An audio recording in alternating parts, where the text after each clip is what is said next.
विधानसभा निवडणुकीपूर्वीच महाविकास आघाडीत मुख्यमंत्री पदावरून चढाओढ लागलेली आहे। आगामी विधानसभा निवडणुकीनंतर उद्धव ठाकरेच मुख्यमंत्री असतील असं सूचक वक्तव्य आदित्य ठाकरेंनी केलं, तर रोहित पवारांनी प्रदेशाध्यक्ष जयंत पाटलांचं नाव पुढे केलंय। त्यामुळे आगामी काळात मुख्यमंत्री पदावरून महाविकास आघाडीत रस्सीखेच वाढण्याची शक्यता नाकारता येत नाही।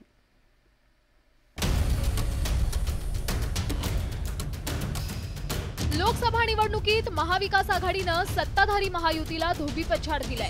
राज्यात अबकी बार 45 पारचा दावा करणाऱ्या महायुतीला वेसण घालण्यात महाविकास आघाडीला यश आलंय। महाविकास आघाडीनं 30 जागांवर विजय मिळवलाय, तर महायुतीला केवळ 17 जागांवरच समाधान मानावं लागलंय। एक जागा काँग्रेस बंडखोर विशाल पाटील यांनी जिंकली आहे। लोकसभा निवडणुकीतील विजयामुळे महाविकास आघाडीच्या नेत्यांचा आत्मविश्वास हा दुणावलाय। आगामी विधानसभा निवडणुकीत याचीच पुनरावृत्ती होईल अशी आघाडीला अपेक्षा आहे। पण भलेही विधानसभा निवडणुकीला 6 महिन्यांचा कालावधी बाकी असला तरी आतापासूनच मुख्यमंत्री पदावर दावा सांगण्याची स्पर्धा महाविकास आघाडीत रंगली आहे। शिवसेना उभाटाचे नेते आदित्य ठाकरेंनी विधान परिषदेच्या पदवीधर मतदारसंघातील निवडणुकीच्या प्रचारादरम्यान हे सूचक वक्तव्य केलंय। 5-1 हा निकाल दिलेला आहे। हा शिवसेना उद्धव बाळासाहेब ठाकरेंनी उद्धव बाळासाहेब ठाकरे ह्या शब्दासाठी दिलेला आहे। हा आपला फार मोठा विजय आहे।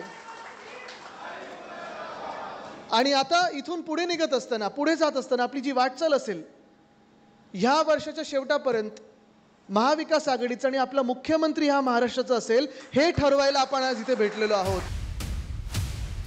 लोकसभा निवडणुकीत जनतेमधून उद्धव ठाकरेंना मोठ्या प्रमाणात मतांचं पाठबळ मिळाल्याचा दावा आदित्य ठाकरेंनी केलाय। तसंच आगामी विधानसभा निवडणुकीतही जनता उद्धव ठाकरेंच्या मागे उभी राहील असा आत्मविश्वास त्यांनी व्यक्त केलाय।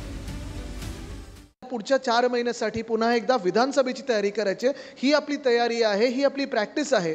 मतदार मला प्रत्येक गल्लीत सांगतात, ज्या ज्या घरात मी जातो, मग वरळीत असेल, इतर मतदारसंघांमध्ये असेल, ज्या ज्या गावात मी जातो, ज्या शेतावर जातोय, सगळीकडे मला सांगतात आमचं मत उद्धव बाळासाहेब ठाकरे ह्या व्यक्तीसाठी आहे। खरं तर महाविकास आघाडीच्या स्थापनेला उणेपुरे 5 वर्षही झाले नाहीयेत। 2019च्या विधानसभा निवडणुकीनंतर युती तुटली आणि महाविकास आघाडी उदयास आली। महाविकास आघाडीच्या स्थापनेनंतर मुख्यमंत्री पदावरून बरंच खल झालं होतं। तसंच सत्ता वाटपावरून वाद रंगला होता। त्यावेळी अजित पवार रागानं बैठक मध्येच सोडून गेले होते, पण अखेर मुख्यमंत्री म्हणून उद्धव ठाकरेंच्या नावावर शिक्कामोर्तब झाला।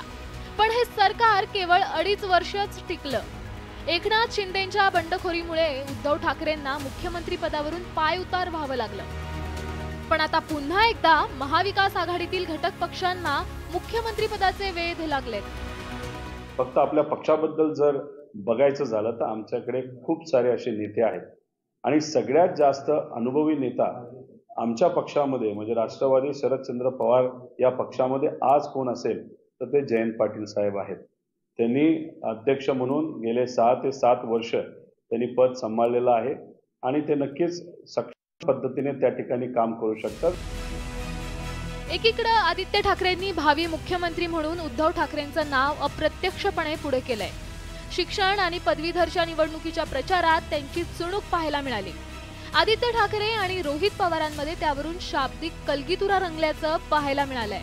त्यामुळे आगामी काळात ही चढाओढ वाढत जाण्याची शक्यता नाकारता येत नाही।